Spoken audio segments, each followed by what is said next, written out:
very good.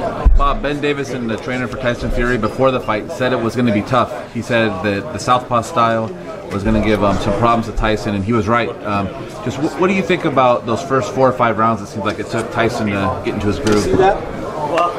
Wallen is a good fighter, for Christ's sake. He's a good fighter. He realized this was a career-defining moment for him. Now he's will be considered among the top heavyweights in the world.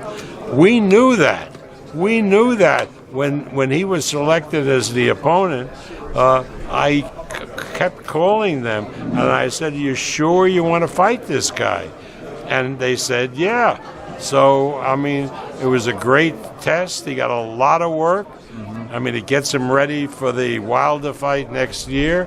And, you know, it just goes to show you cannot listen to the naysayers without really examining what they're talking about. You know, Eddie Hearn said this was a disgrace, that Wallen, you know, didn't belong. He'd never seen Wallen fight. I mean, it's just bullshit. You know, we had seen him fight, and we knew the kind of fighter that he was, and the kind of performance that he would do. And you can't listen to guys like Eddie Hearn who know shit about boxing and just open and flap their mouths and come over here to the United States and don't have a clue of our culture or how to promote or anything like that. When he just said, what I'm really enraged about, he said in an interview in New York that Bob Arum's an old guy, and he talks about how Mexicans are treated, and young people don't care about that. Who the fuck is he talking about? He's talking about the people in Liverpool, maybe where he comes from, who don't know what the situation is.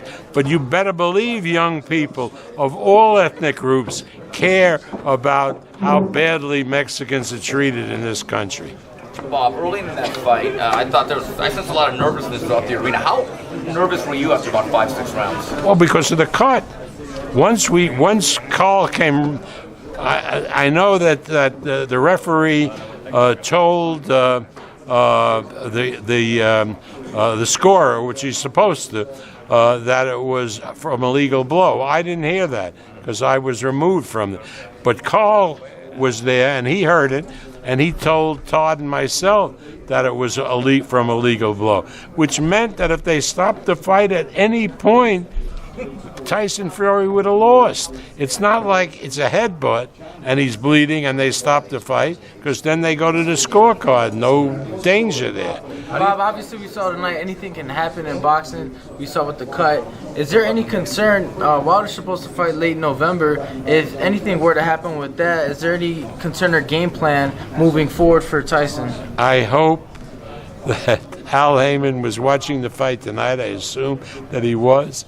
I mean, why the hell he's doing a fight with Wilder and Ortiz in November, God only knows. I mean, is it a danger? You better believe it. These are big sons of bitches, these guys. And, you know, anything can happen. But how does the result of this fight change the promotion? Because a lot of people, you know, they thought Fury won the first fight, and now they see a little bit of vulnerability. Do you think it changes anyway, assuming that Wilder... Why don't you give Otto Wallen a little credit? I'm giving him credit. I mean, it wasn't vulnerability. Otto Wallen is a tough out for anybody.